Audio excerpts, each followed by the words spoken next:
Hingga kini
firman-Mu. Biarlah kami persiapkan hati kami, pikiran kami Tuhan, untuk sungguh-sungguh mendengarkan surat cinta daripada Engkau kepada kami. Biarlah setiap firman yang kami dengar, kami mengerti dan kami mau lakukan. Terima kasih Bapak, urapi kami semua, urapi kakak yang akan membagikan firman, karena kami semua mau Tuhan menjadi pelaku-pelaku firman. Terima kasih Bapak, hanya di dalam nama Tuhan Yesus Kristus kami berdoa dan mengucap syukur. Amin. Shalom adik-adik. Adik-adik udah siap untuk mendengarkan firman Tuhan hari ini? Wow, luar biasa nih, kita udah siap ya. Nah, adik-adik, hari ini Kak Trisna akan bercerita tentang seseorang.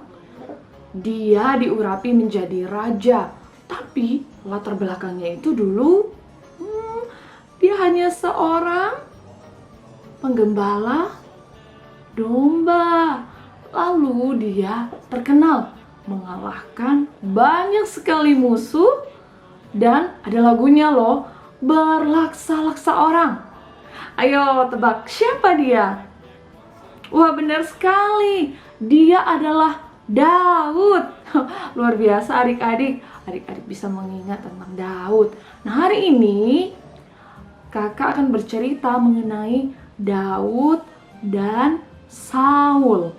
Mungkin kalian merasa tidak asing, tapi kisah ini membawa kita untuk belajar satu hal.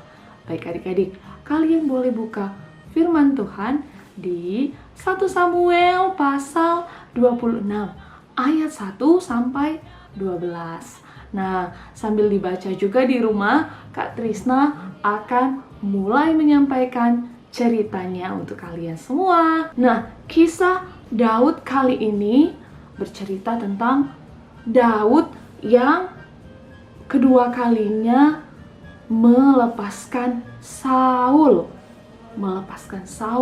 Kenapa ya dia melepaskan Saul? Artinya dia membiarkan Saul tetap hidup. Nah, cerita ini dimulai ketika Daud sudah pergi dan Saul masih mengikuti Daud. Dia membawa banyak tentara. Kalian tahu, Daud saat itu bersembunyi di Bukit Hakhila di padang belantara. Mereka berkemah di sana bersama juga orang-orang kepercayaannya Daud dan tentara-tentara lainnya yang mengikuti dia. Nah, kemudian Saul itu berkemaskan dengan 3.000 orang yang terpilih di Israel untuk mencari Daud.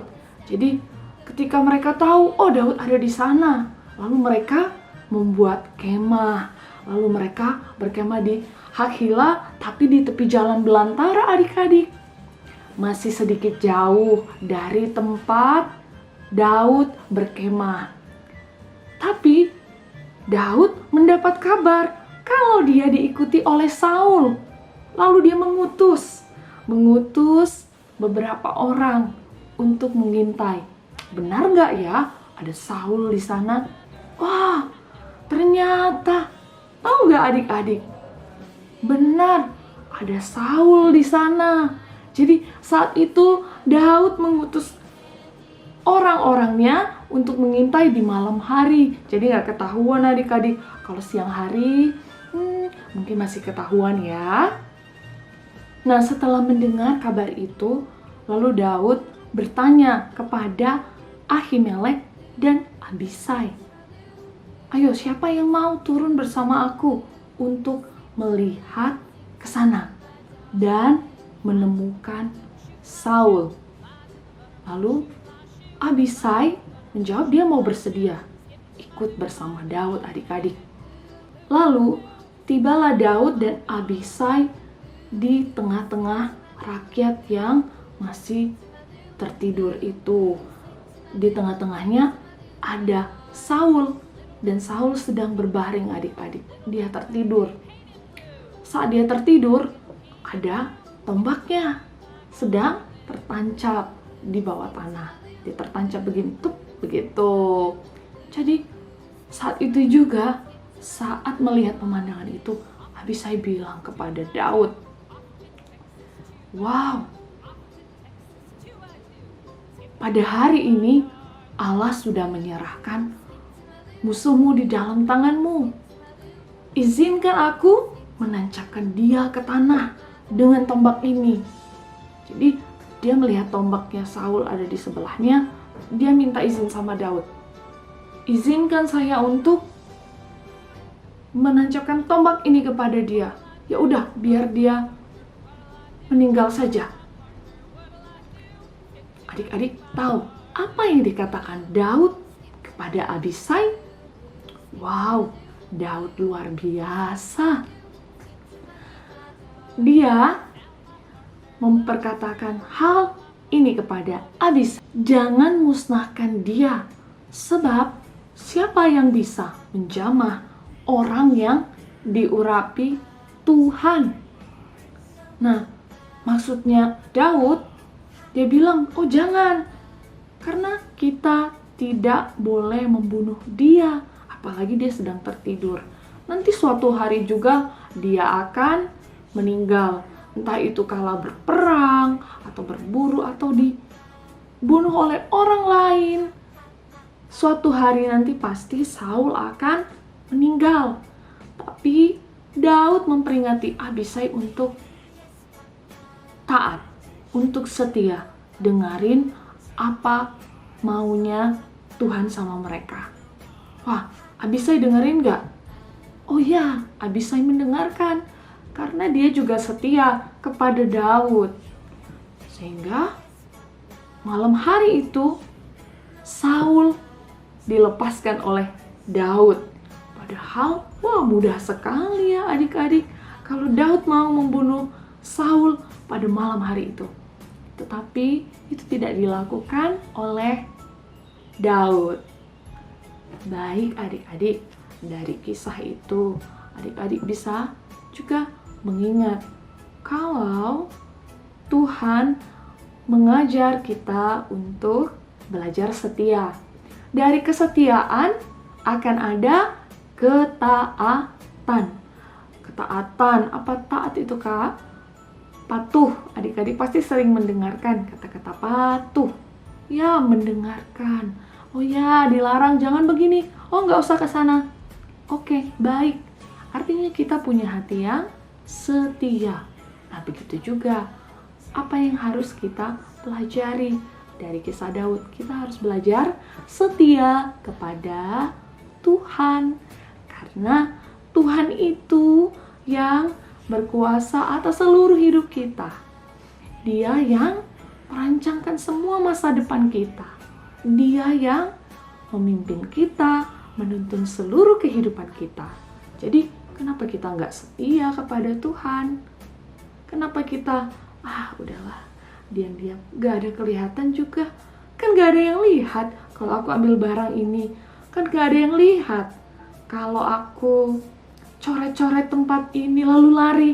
Oh, bukan itu. Sebagai anak-anak yang setia, di dalam hati kita tetap mengingat meskipun gak ada yang melihat perbuatan kita atau kita diam-diam mengerjakannya, kita tetap patuh dan kita tetap menjaga kesetiaan kita kepada Tuhan. Sekalipun kita tidak lihat Tuhan ada di mana ya, bentuknya seperti apa dia melihat saya, tentu Tuhan itu melihat kita. Jadi di ayat yang ke-11 dan ke-12 diceritakan setelah itu Daud pun berkata, semoga Tuhan menjauhkan aku dari membunuh orang-orang yang diurapinya, karena hal itu juga menjadi satu hal yang membuat dia tidak berani. Bagaimana? Saul itu kan meskipun demikian dia tetap seorang raja yang pernah diurapi oleh Tuhan, dan Daud tidak punya hak untuk menyentuh, melukai, menjamah orang yang sudah diurapi Tuhan.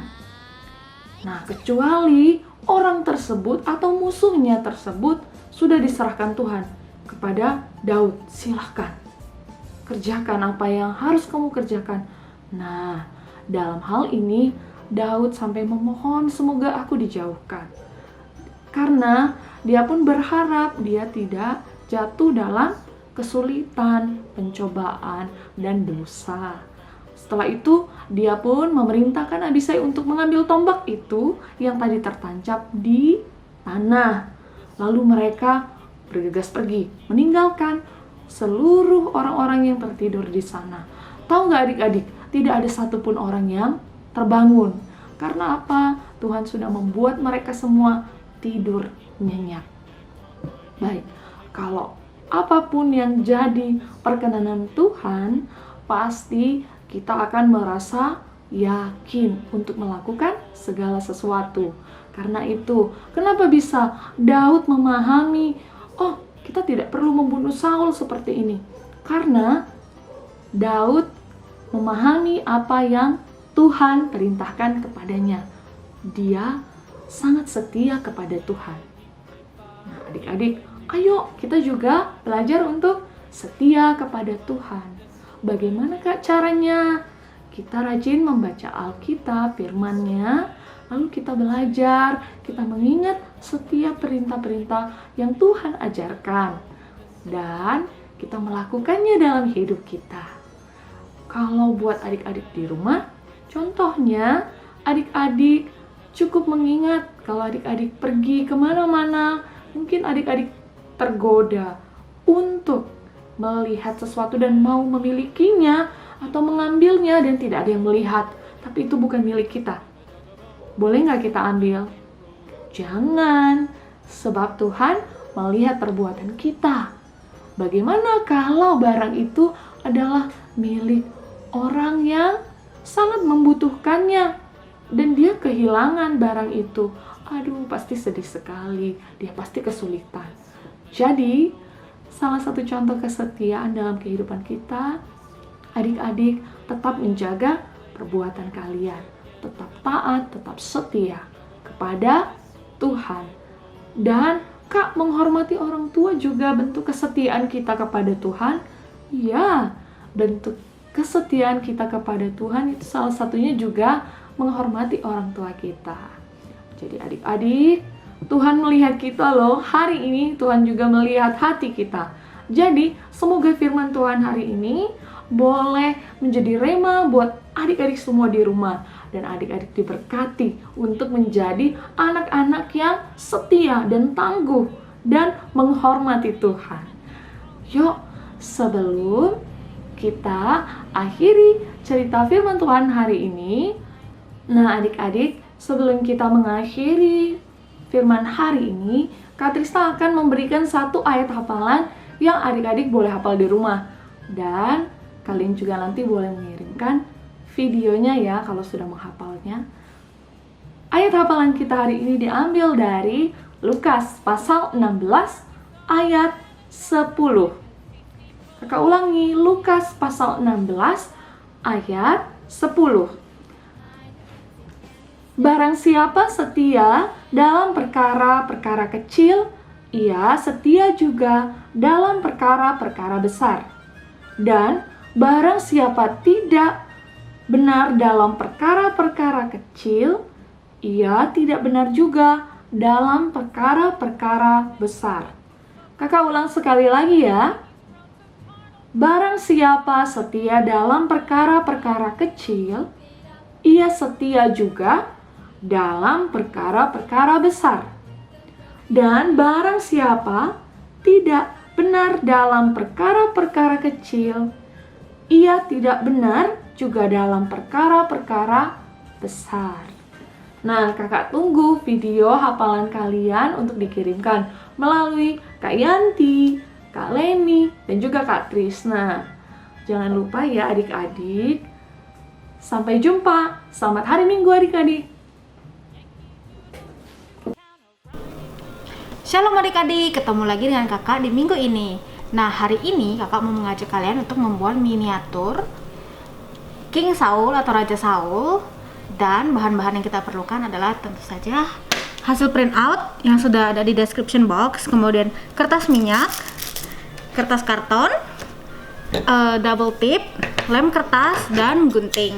Hal yang pertama adik-adik lakukan, mewarnai hasil print outnya seperti ini.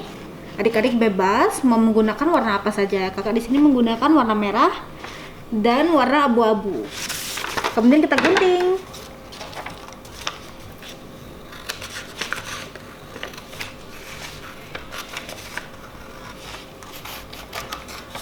Nah, adik-adik setelah adik-adik gunting seperti ini, adik-adik bisa tempelkan ke kertas karton yang sudah adik-adik siapkan ya.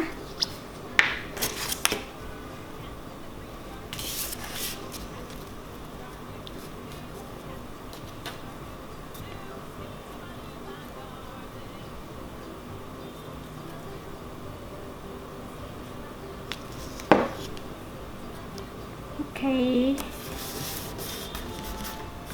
Kemudian kita gunting lagi.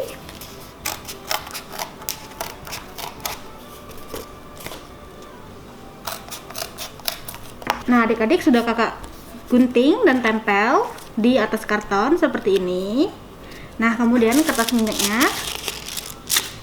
kita akan mengambil sampel. Kemudian adik-adik potong sesuai bentuk ini ya. Nah, ini sudah kakak potong jadi seperti ini. Kemudian brosnya adik-adik tempel di atas di ujung lancip ini. Kemudian kita akan menempelkan kepada Saul. Nih seperti ini.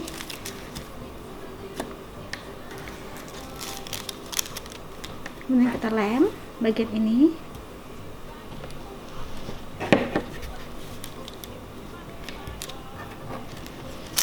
Dan bagian belakangnya di sini.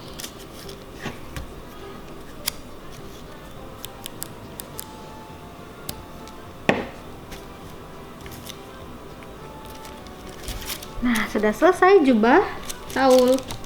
Kemudian kita akan menempelkan stick kalau adik-adik punya di rumah dengan double tip. Ini sudah kakak lapisi dengan double tip. Kemudian kita tempel di belakang punggung Saul.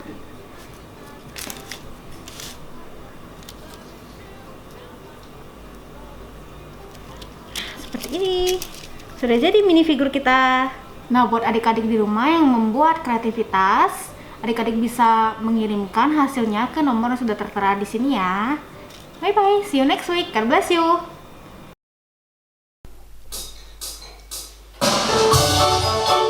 Adik-adik, burung-burung di udara Tuhan beri makan. Terlebih kita, anak-anaknya pasti Tuhan pelihara. Yuk kita nyanyikan lagu ini dengan semangat.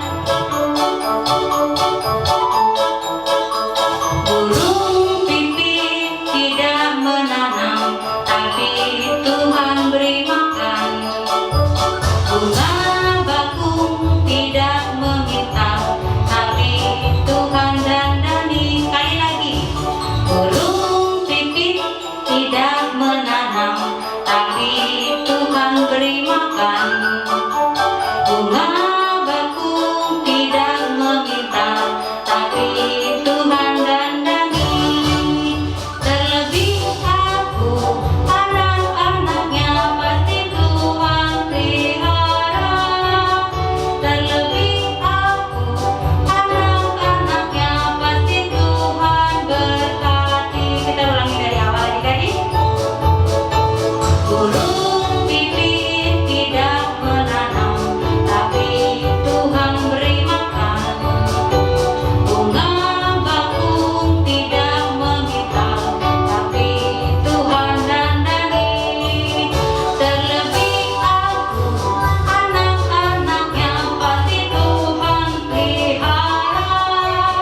Terlebih aku, anak-anaknya pasti Tuhan berkati. Sekali lagi katakan, terlebih aku, anak-anaknya pasti Tuhan pelihara.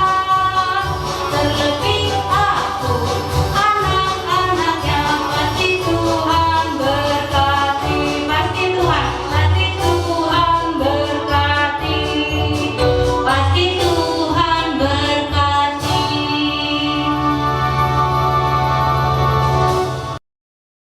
Baik adik-adik, kita sudah di akhir ibadah sekolah minggu kita hari ini. Tetapi adik-adik jangan sedih, kita akan bertemu lagi minggu depan bersama kakak-kakak sekolah minggu yang luar biasa. Sebelum kita tutup ibadah kita, mari kita bersatu di dalam doa. Mari kita berdoa. Tuhan, terima kasih kami sudah selesai beribadah. Semoga firman yang kami dengarkan bisa berguna bagi kami. Amin. Sampai jumpa minggu depan. Selamat hari Minggu. Tuhan Yesus memberkati.